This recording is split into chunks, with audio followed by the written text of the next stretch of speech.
The Congolese government says elections in the DRC will take place in December as planned.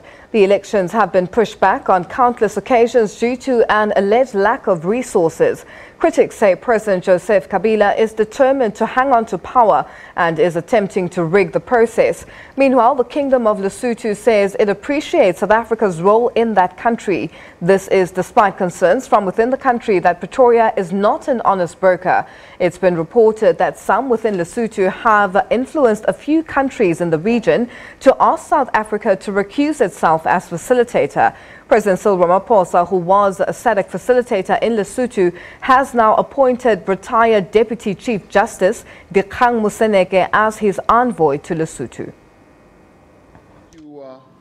SADC leaders are meeting in Luanda to find solutions to the pockets of insecurity in the region. While there's an acknowledgement that it's stable, the DRC and Lesotho continue to be a concern.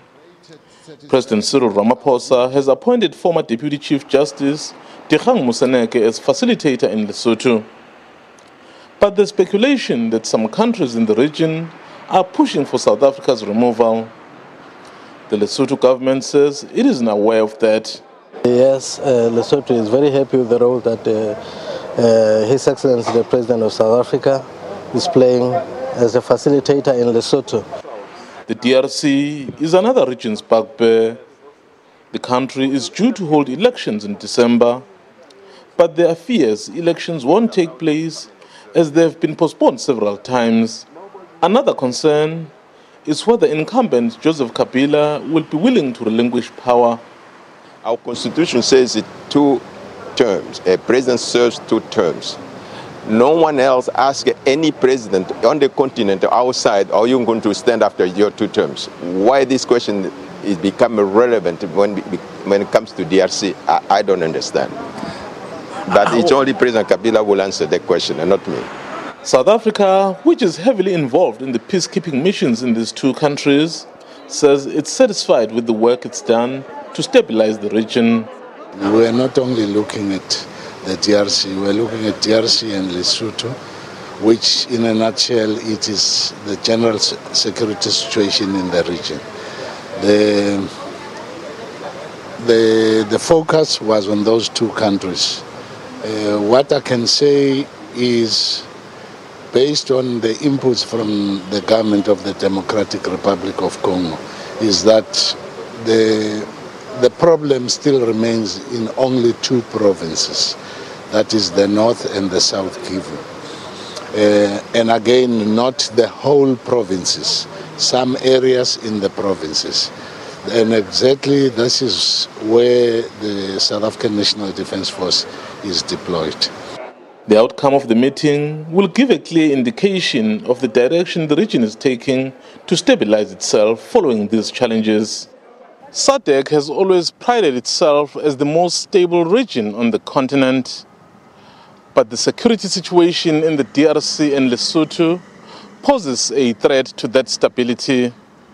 Perhaps a reason why a gathering of this nature is taking place to try and address those challenges. Mzwandile Mbeje, SABC News, Luanda, Angola. Now, our reporter Mzwandile Mbeje joins us for more on this story from Luanda in Angola. Mzwandile, thank you so much for joining us. Now, what prompted SADC to convene this urgent meeting?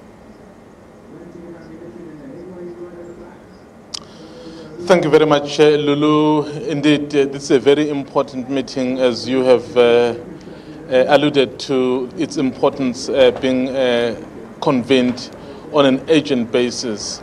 You'd recall that there are still pockets of insecurity in the DRC, and the DRC as well is expected to hold elections later this year. So you need to create conditions that will be able to allow a free and fair environment to take place. So that is why the regional leadership is converging to look at some of these issues.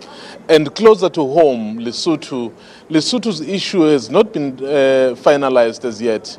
Just last week, President Ramaphosa appointed the former Deputy Chief Justice, Dikgang Moseneke, to be the facilitator. Remember, before he became president, he was the one who was the first facilitator there. So they need to go on with the issues of making peace in those two countries. That is why they are really going ahead and making sure that these two countries are looked into on an urgent basis.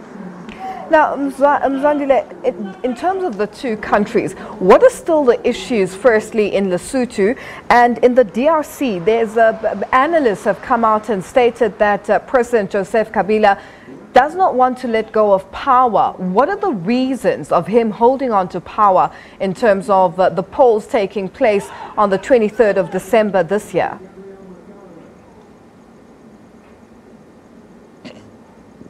Lulu, when it comes to the DRC, we had the opportunity to speak to the ambassador of DRC to South Africa. Speaking to him, really asking this question that everyone has wanted to know. Is President Joseph Kabila going to step down come December 23 when that country holds elections? He said, as far as he's concerned, the DRC has a two-term limit, so there is no reason why their president will not honor that arrangement. Of course, he expressed his frustration that because it's DRC, people keep questioning this.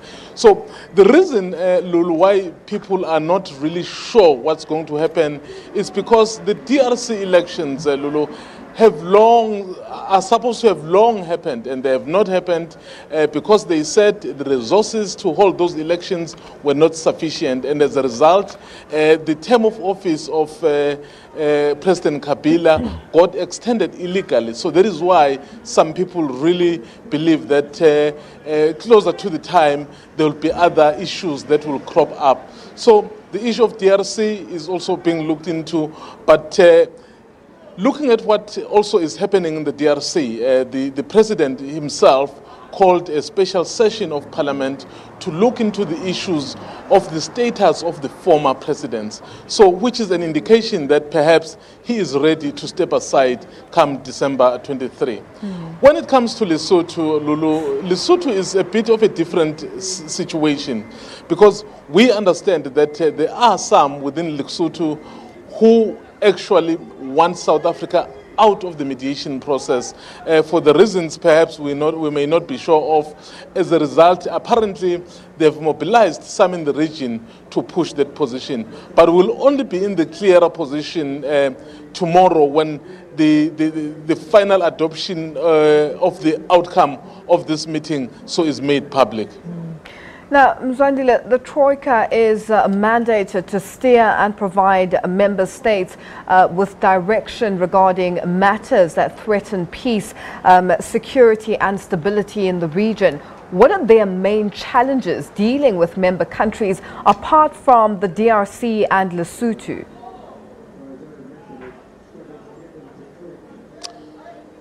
This organ is one perhaps of the very few that the regional body has. And if you listen to our package earlier carefully, so we did make it clear that in the whole of Africa, SADC is relatively the most stable. So, which basically means the only countries that really have some pockets of difficulties is Lesotho and the DRC, and perhaps to a lesser extent Madagascar.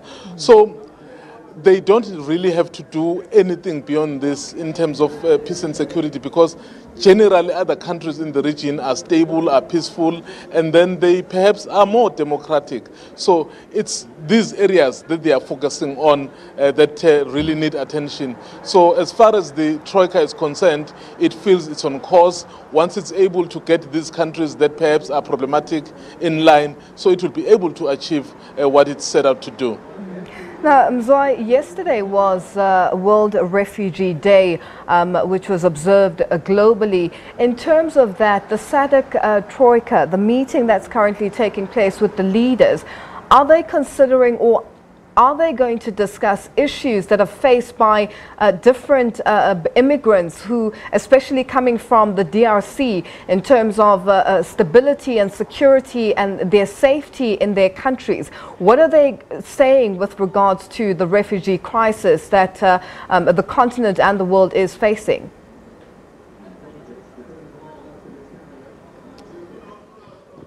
Lulu, you would remember that if the DRC is not stable, the entire continent won't be stable. Looking at its geography, it's where it's located. Those pockets of difficulties we are referring to in the east and the north, so they affect other countries. So a country like Uganda, a country like Rwanda, if instability continues, it gets involved. That's why at some point DRC involved so many countries which found themselves sucked into this war they may not have known anything about. So it's very important to stabilize this country, because once you stabilize this country, then you are able to then deal with the issue of refugees. They did not necessarily speak specifically about the issue of refugees, but they spoke about stabilizing those pockets that are still unstable, because they create the conditions where the issue of refugees becomes the main issue. Now, speaking of the DRC, the issue with the opposition calling for electoral reforms, are we likely to see, you mentioned earlier the fact that there is talk of elections confirmation that elections will take place on the 23rd of December as planned, and now with the opposition in the DRC calling for electoral reforms. The reason behind that, citing irregularities, is this meeting in any way looking at the concerns that the opposition in the DRC has? And also another spanner is just looking at the former opposition leader who is still a member of parliament, Jean-Pierre Bemba, who is, who has been cleared of any crimes that he was allegedly to have committed or instigated. Are we likely to see the reforms being put on the table within the SADC meeting that's taking place currently? And opposition leader Jean-Pierre Bemba, is there a possibility that he will come back and run elections? And is there any worry within the SADC meeting taking place?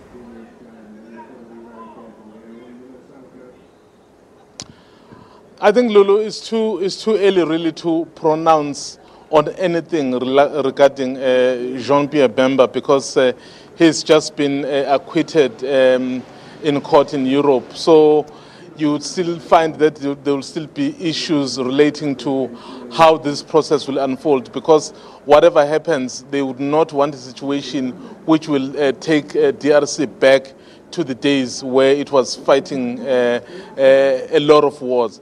So I think the issue of the IEC of DRC, what they said, the ambassador, when we spoke to him, he said they tried to get everyone on board so that everyone really knows what's happening. But Lulu, in a political contestation, there would always be those voices, perhaps, which will not agree with whatever is happening. So we would actually watch and see as to what happens. As for now, I think the focus is more on making sure that they are able to hold elections come December 23, and then other issues that will arise, I think the regional body SADC, so then will convene and be able to pronounce itself on it. For now, they have not said so many things about what may happen if, for example, Jean-Pierre Bemba decides to come and contest elections. Mzwandile, thank you so much for joining us. We'll leave it there for now. That was our reporter Mzwandile Mbeje joining us from Luanda in Angola. Time now for a quick break.